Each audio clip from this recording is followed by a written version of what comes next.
Welcome to Drone News from Jeff Sibelius and LandAndAirPhotos.com.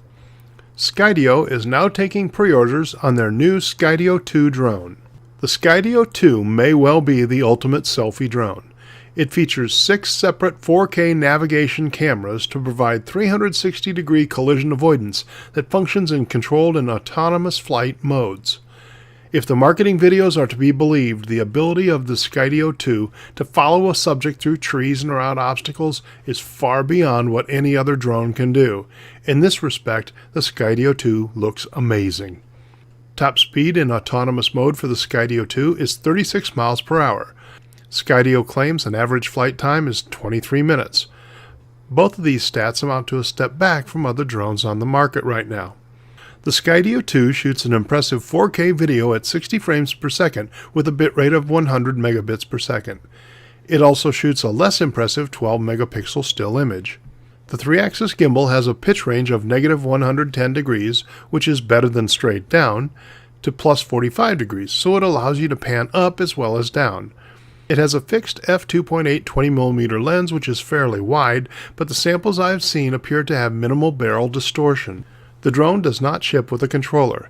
You can fly it directly from your cell phone, or you can purchase one of 2 controllers.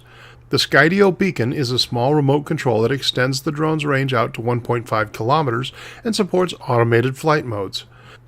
The Skydio controller may look familiar to you. It's a Parrot Anafi controller that has been loaded with Skydio's software. The Skydio controller extends the drone's range to a reported 3.5 kilometers, with a device holder for your smartphone so you can use the app to watch FPV and frame your shots. The Skydio 2 will retail for $999. You can reserve one right now with a refundable $100 deposit at Skydio.com. The beacon and the controller will sell for $149 each, and extra batteries cost $99 each. The drone is expected to ship in November. All we have right now are specs and some sample videos to talk about, but some pros and cons are pretty much already clear.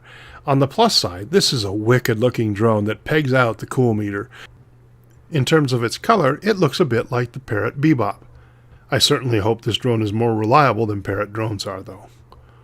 The collision avoidance looks just amazing. As you can see from the sample videos I've shown here, the Skydio 2 can follow you in situations that no other drone could come close to. Skydio stands behind the drone with a remarkable warranty. If you fly within their safe flight guidelines and it crashes, they'll repair or replace it for free. Also, this drone is manufactured in the United States, so it isn't subject to the China tariffs, and it's nice to see an American company come out with a quality drone.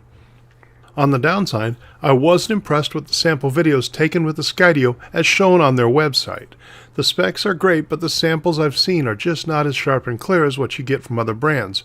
In some cases, I've seen some unacceptable blotchiness and posterizing. However, I downloaded some examples from their media downloads folder, and those clips looked much better.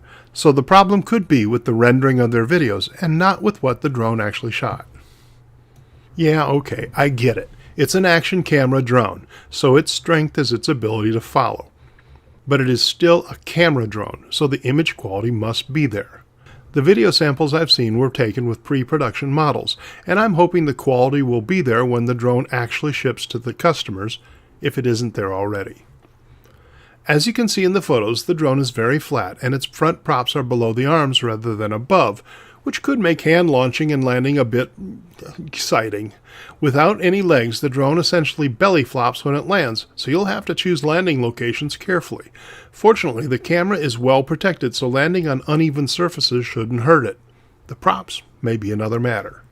The Skydio fits in your average backpack, which is good, but it doesn't fold down like the Evo or Mavic, so it's not quite as portable. Finally, for $1,000, I think it should come with a controller. I can see selling the beacon as an extra, but when you factor in a controller, the Skydio 2 costs $1,150, which is getting close to the pre-tariff price of the Mavic 2 Zoom, and it's more than the Autel Evo. There are several unknowns as well. What kind of photographic controls will you have? Does it have any no-fly zones? Will the controller be as unreliable with the Skydio as it is with the Anafi? How will it handle wind? As is the case when any new drone is announced, we must wait until the Skydio 2 is released to learn all the details. Personally, I'd love to pre-order the Skydio 2, but I don't run around on motorcycles or snowmobiles, so I wouldn't make much use of the drone's best feature, its ability to follow. For me, video quality is king, and that's a big unknown with the Skydio right now. I really need to try this drone out to see if it offers anything I don't already get from other drones before I buy one.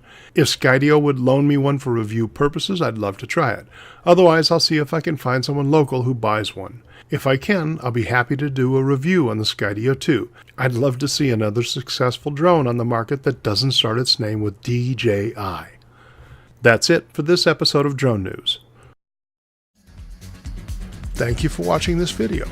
I set up a Facebook group to make it easier for us to talk and arrange opportunities to fly together. Follow the link in the description below to sign up for the group. On screen you'll find links to more videos on how to fly drones, so please check them out. Before you go, be sure to hit the like button. Also, subscribe to this channel so you know when more videos are released. Thanks for watching.